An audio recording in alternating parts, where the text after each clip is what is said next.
बागली से खेल व्यवस्था के दावों की जमीनी हकीकत सामने आई है। 230 स्कूलों और 14,000 से ज्यादा विद्यार्थियों वाले ब्लॉक में विकास खंड स्तरीय प्रतियोगिता महज 10 स्कूलों तक सिमट गई। 40 से ज्यादा खेलों के कैलेंडर के बावजूद सिर्फ 5 खेलों का आयोजन हुआ। क्या खेल प्रतिभाओं को मंच देने की सरकारी कवायद यहां सिर्फ औपचारिकता बनकर रह गई है? एक रिपोर्ट देखिए।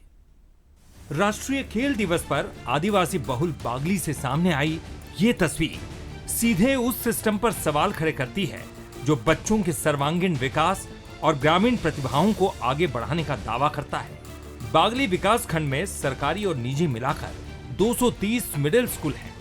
इन स्कूलों में पढ़ने वाले करीब 14,000 से ज्यादा विद्यार्थियों के बीच खेल प्रतिभाओं की कोई कमी नहीं है।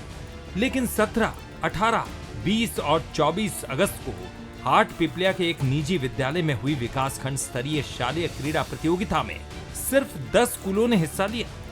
इनमें 8 निजी और महज 2 सरकारी स्कूल शामिल रहे।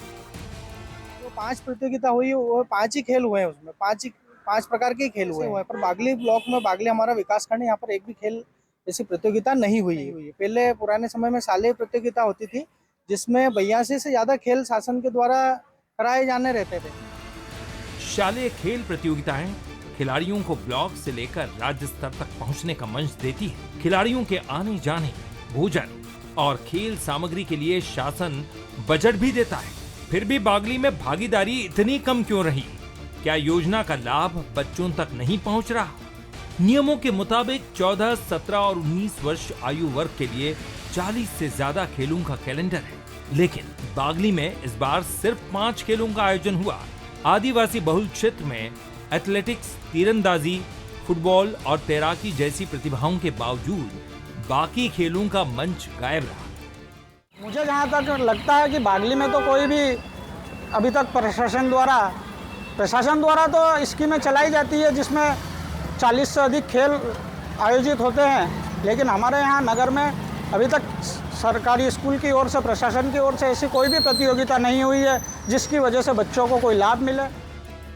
मामला सामने आने के बाद शिक्षा विभाग ने भी इसे गंभीरता से लेने की बात कही है। जिला शिक्षा अधिकारी राजीव सूर्यवंशी ने कहा कि पूरे मामले की जांच कराई जाएगी और भविष्य में ऐसी स्थिति दोबारा न हो, इसका ध्यान रखा जाएगा।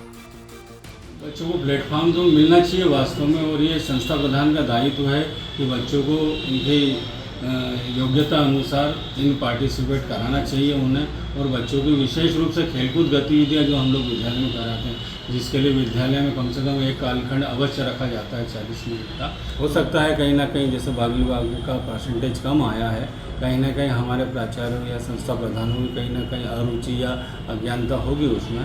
हम लोग उसको आगामी समय में और प्रयास कराएंगे कि वो लोग इस चीज़ को ध्यान में रख के कैलेंडर के अनुसार कार्य करवाएं। बागली जैसे आदिवासी अंचल में खेल सिर्फ प्रतियोगिता नहीं, बल्कि ग्रामीण प्रतिभाओं के लिए आगे बढ़ने का बड़ा जरिया भी है।